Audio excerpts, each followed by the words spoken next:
Hi, I'm Skip Nipper. Welcome to my podcast where I tell you about Nashville's great baseball history and traditions. Shot to right, a one-hop liner. Certainly about its past, especially about Tom Wilson Park, Herschel Greer Stadium, Sulphur Dell, but also a little bit about its present and future too. Yes, he can. It makes the waist-high catch. And I introduce you to players, coaches, and other fans and their love for everything baseball. The high fly ball down the right field corner, going way back, hits a lead-off home run. If you've been in Nashville as long as I have, you may remember that Sulphur Dell not only hosted baseball games, it hosted other events like circuses and lots of concerts. But if you recall the Shrine Circus at Sulphur Dell, how it entertained with clown parades and performers in the three rings laid out in the ball field, those were great times. The finale, as I remember it, was usually the human cannonball, and spectators oohed and awed with the explosion of the cannon shot as his body hurtled through the air to a net erected to catch him before he landed on his head in the ballpark outfield and kept him from bouncing over the right field fence into the ice house across the street, just in case of a miscalculated trajectory. A reminder of those special nights came in the form, to me, of a 2017 movie, The Greatest Showman, based on the life of P.T. Barnum. My wife, Sheila, and I saw The Greatest Showman back in 2018, almost 4 years ago, and we thoroughly enjoyed it. And though not a professional film critic, I give the movie the best review I can. It's a home run, hit far over the fence and out of the park, and I think you can stream it today.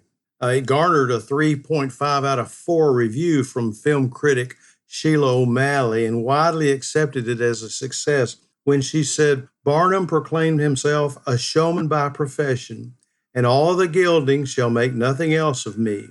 This king of the circus loved money so much that he often is credited with having said, 'There's a sucker born every minute,' which meant he was happy to separate anyone from the money in one's pockets. His fame included bringing a dwarf, General Tom Thumb, and the Swedish nightingale, Jenny Lind, to his circus. His entourage toured Europe and many cities and towns in the United States in the middle of the 19th century, including Nashville.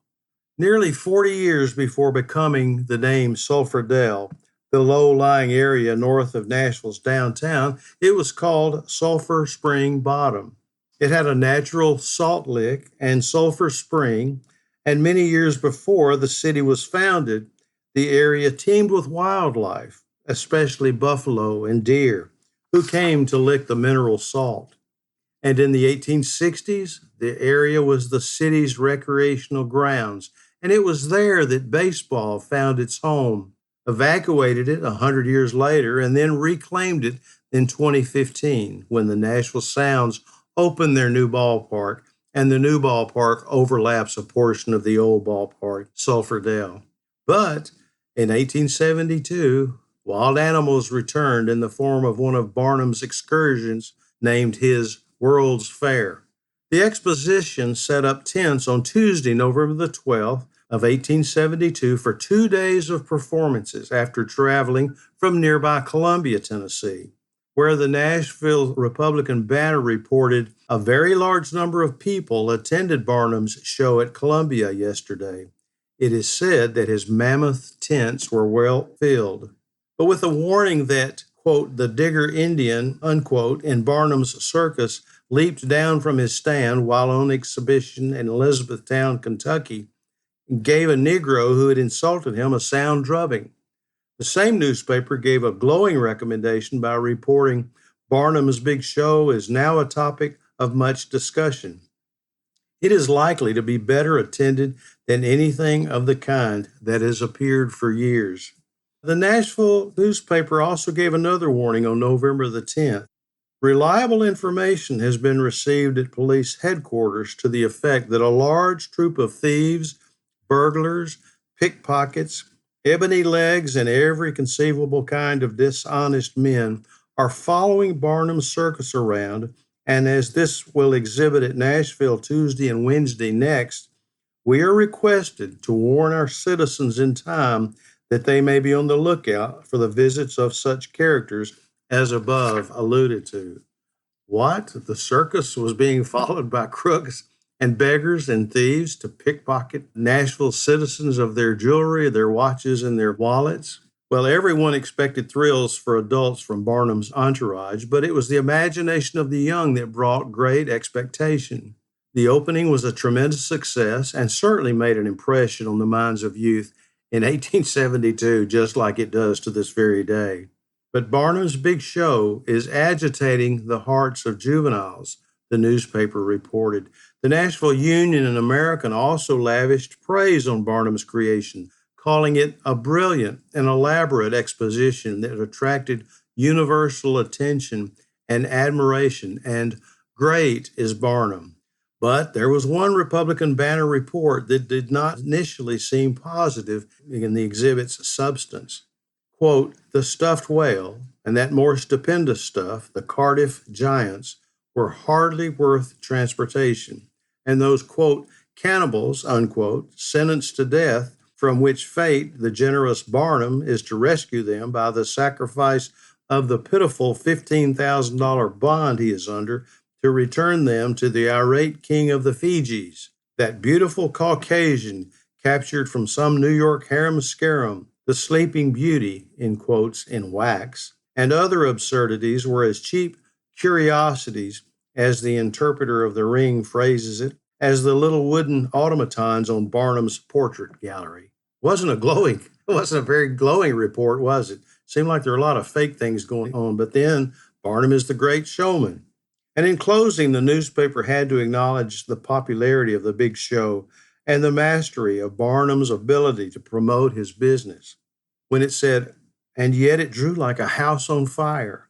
It drew because it was well advertised, and good people who protest that their business, which is genuine, does not draw, while Barnum's, which is not so legitimate, does, should consult PT and see what he knows about advertising. Soon, reviews out of Columbia did not hold the same respect for Barnum, nor for his exhibits, but for the crooks who followed the circus from town to town. One of the newspapers said, we are requested by Dr. W.L. Matthews to state that he, on the 8th of November, 1872, by the very efficient aid of Barnum and his band of thieves and pickpockets, was deprived or humbugged out of the use of about $130 in currency, and also all his notes, accounts, etc. He hereby warns the public not to trade for any papers payable to him. He also requests us to say, for the benefit of the lucky ones who are not present, that so far as pocket picking was concerned, he challenges the world to be them. On the same day as the Columbia newspaper report, support for Nashville's police force was made public. Perhaps Nashville's finest had heeded the warning from the city Barnum had visited only days earlier. Sadly, Barnum's New York Museum and Menagerie burned on the morning of December the 24th, just a month or so after appearing in Nashville. 2 elephants and a camel were the only animals to survive. Barnum was still on tour in New Orleans, and his losses were estimated at over $100,000. P.T. Barnum, who is known primarily as a circus man, was an author, a newspaper publisher, a politician, a businessman, and indeed a showman. He did not establish his circus until 1871, a year before it appeared in Nashville. And he died in 1891, 20 years later, at the age of 80. Perhaps in his only visit to Nashville, over 150 years ago, he once constructed his circus on the grounds we now hallow as Nashville's historical baseball home.